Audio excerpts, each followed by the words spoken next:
teaches that everything in the universe happens according to the grand plan. But the stranger that arrived in Halcyon was an unplanned variable. From the moment she landed in Emerald Vale, her actions altered the course of history. The events on Tartarus brought about the end of the board's authority. But the board's mistakes would haunt the colony for decades to come. The damage they left behind would require the work of a generation to repair. Dr. Phineas Wells began reviving a handful of the Hope's colonists: engineers, scientists, technicians, and intellectuals. They were among the brightest minds the Earth had ever sent out into the stars. The Hope scientists and engineers woke up in a colony descending headlong into total collapse. With no way to return to Earth, they had no choice but to band together and devote themselves to the cause of saving Halcyon.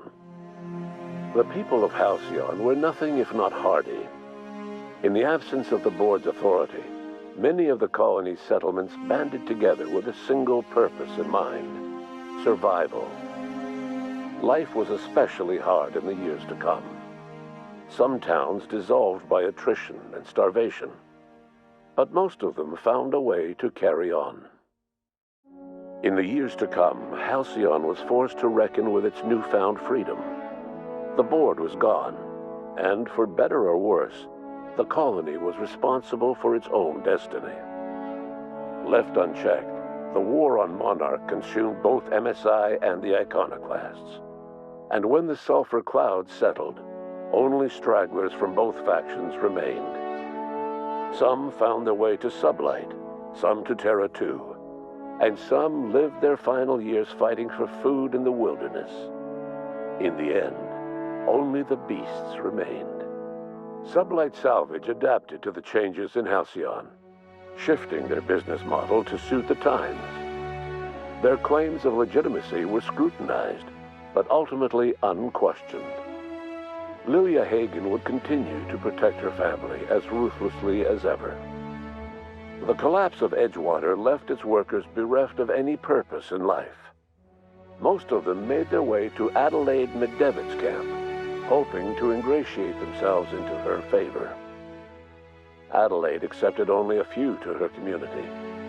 The rest were turned away and likely died of starvation. Nevertheless, Adelaide's camp grew into a well-established town. Adelaide McDevitt refused to cooperate with the ongoing effort to save Halcyon from collapse. A sympathetic deserter stole a copy of her research and delivered it to the Hope's scientists. It is unclear how useful Adelaide's research was.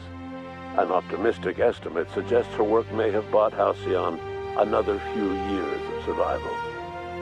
Adelaide would never know. She died that winter. Under the leadership of Junlei Tennyson, the Groundbreaker held firm against corporate influence. The ship's mechanical stability gave Junlei the time to educate a promising generation of engineers, schooled in her family's traditions. The future of the Groundbreaker looks promising. The rediscovery of the Hope and the abandonment of the lifetime employment program forced Byzantium to come to terms with some uncomfortable realities about the state of Halcyon. While Byzantines were reluctant to surrender the luxuries they'd grown accustomed to, the board's diminished authority gave them little choice in the matter. Nearly everyone had to learn to make do with less. Some even had to get jobs. It was a dark time indeed. Your influence shifted Ellie's perspective. She finally admitted, albeit grudgingly, that she just might need other people. Sometimes. With a steady income from the life insurance payouts, she was finally able to afford a ship of her own. She hired a small crew and flew supply missions to communities on the fringe. Some of them were even legal. Life in Halcyon was sobering for Felix Millstone. The grand revolution he dreamed of never came. There was no great awakening for the colony, no celebrations in the streets. There was only the hard, desperate work of trying to repair a broken colony. Felix never had a head for numbers. But if there was labor to be done, he was there to help. Eventually, Felix realized that the work of a revolution was done with two hands. As much as he enjoyed his adventures aboard the Unreliable, the vicar, known as Max, eventually decided that it was time to move on, to live out the life he had sought so long to create. He knew there were many in the colony who carried burdens much worse than the ones he had struggled with, and he devoted himself to easing their suffering wherever he could. He only ever took up arms again to defend the defenseless. Unshackled from a lifetime of striving and fighting the universe and himself, Vicar Maximilian de Soto was finally at peace. Once the matter with the Hope colonists was resolved, Junlei bashfully asked Parvati if she'd like to join her permanently on the Groundbreaker, and Parvati enthusiastically, if somewhat awkwardly, agreed. The stories of her adventures spread across the colony, and Parvati soon found herself the center of attention. Having served as the engineer of a renowned spacecraft, tramp freighters and wildcat miners sought her out by name, and in no time, she was a fixture in the Groundbreaker's mechanical ecosystem. She and Junlei were never far apart. Nyoka returned to Monarch to take another crack at making a permanent life for herself. She formed the Charon Group, a mercenary outfit of ragtag survivalists and wilderness experts. Anyone in need of a guide, or just looking to throw back a beer and swap stories, could find her camping on the trail or clearing an infestation. The SAM unit that accompanied you spread awareness of the product line's superior sanitation and maintenance capabilities across what was left of the colony. This led to a boost in SAM unit sales. Did you know that SAM units are the longest-lasting, toughest-acting cleaning solution in Halcyon? Minister Clark was released from house arrest, and his contact with you gave him a sense of renewed purpose and vigor. Once it became clear that no help would be coming from Earth, he threw his considerable efforts and talents into helping Halcyon manage the crisis before it.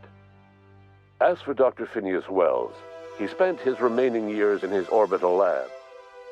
He was never able to come to terms with his own past, troubled by the decision of placing all his faith in the first colonist he ever revived, the infamous captain of the Unreliable.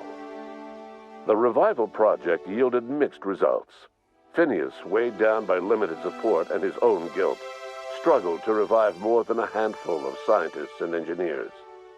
They made a heroic effort to solve the colony's problems, but with small numbers and facing long odds, their solutions never caught on. Only a few of the Hope's colonists were successfully revived. Wells died before he could see the fruits of his labor. He passed away a haunted man, crushed by the guilt of his failures. Small, petty factions squabble over what remains of the colony. Every attempt to reach out to Halcyon's neighbors is met with silence. And what about you, the unplanned variable in the history of Halcyon? Long after Wells passed away, you carried on his work with more energy, determination, and brilliance than he could ever muster. The years that followed were hard, but Halcyon survived by the efforts of the Hope's most promising colonists, the greatest of which was you. No one knows what's happened to Earth, and no one knows what the future has in store for Halcyon. All we know for certain is this: the name of the Unreliable and that of its intrepid captain will remain the subject of countless stories for years to come.